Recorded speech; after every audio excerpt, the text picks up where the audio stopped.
ibu-ibu. Nah, di sini saya akan penyuluhan ya Bu, masa nifas, tanda-tanda masa nifas. Apa ibu kali udah tahu apa artinya masa nifas? Belum. Sini saya jelaskan ya Bu. Pengertian masa nifas itu adalah masa setelah persalinan yang diperlukan untuk pulihnya kembali alat-alat kandungan seperti sebelum hamil yang berlangsung selama 6 minggu. Nah, di sini ibu punya anak berapa ibu? Ada yang punya anak berapa? Oh ya. Nih terus ibu belum tahu kan tanda-tanda bahaya pada masa nifas? Belum. Di sini saya akan kasih tahu kan tanda-tanda bahaya pada masa nifas itu seperti ibu mengalami demam hingga 38 derajat Celcius ya. Terus pendarahan yang cukup aktif. Pendarahannya secara aktif itu secara berlamaan ya. Terus keluar banyak bekuan darah kayak dari semacam lendir-lendir gitu Bu gitu. Nah terus bau busuk dari vagina ibu itu. Bau busuk itu tanda-tanda awalnya itu ibu akan merasa sakit di daerah arah vaginanya. Terus keluar nanah dan bau tidak sedap, baunya itu tidak sedap. Terus kulit vagina yang membengkak dan memerah. Keluarnya cairan dari vagina, cairannya kayak bernanah gitu ya Bu. Disertai dengan demam hingga 38 derajat Celcius. Terus penanganan awalnya yaitu jagalah selalu kebersihan vagina ibu dengan baik. Apa di sini ada yang pernah vaginanya terawat dengan baik? Terus ibu merasa pusing, lemas luar biasa. Terus menentukan penyulit dalam menyusukan bayinya.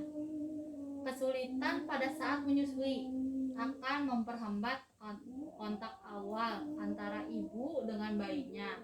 Gejala yang ditimbulkan yaitu suhu badan meningkat sampai dengan yang 30 derajat Celcius yang saya bilangkan yang tadi Bu. Pada payudara berwarna merah, bengkak, keras, nyeri jika ditekan. Kemudian lecet pada puting susu ibu. Kemudian penanganan awal antaranya lakukan perawatan payudara ibu sebelum melakukan menyusui. Kemudian gunakan BH yang menopang payudara, yaitu bisa menampung payudara secara keseluruhan dan tidak. Contohnya perdarahan berlebihan ya. Kalau masa nifas itu perdarahan berlebihan itu kudu waspada ya Bu. Terlebih jika perdarahan berlebihan ini terjadi sekitar 1 atau 2 minggu setelah melahirkan. Kondisi ini bisa terjadi karena mungkin ada sisa plasenta yang tertinggal di dalam rahim ibu. 2. Infeksi rahim ibu. Normalnya plasenta akan terpisah dari dinding rahim selama persalinan dan keluar dari vagina dalam waktu sekitar 10 sampai 20 menit. Tertinggal sisa plasenta di dalam rahim setelah melahirkan disebut sebagai retained placenta. Ketiga, sakit kepala tak tertahankan. Sakit kepala yang hebat dan pusing pada masa nifas, terlebih jika disertai dengan mual, penglihatannya buram, serta bengkak di pergelangan kakinya. Dalam kebanyakan kasus, preeklamsi postpartum terjadi dalam rentang waktu dalam 40 sampai 72 jam ya Bu. Terus gak ada gangguan buang air kecil, sedih terus-terusan dan merasa depresi. Depresinya kenapa?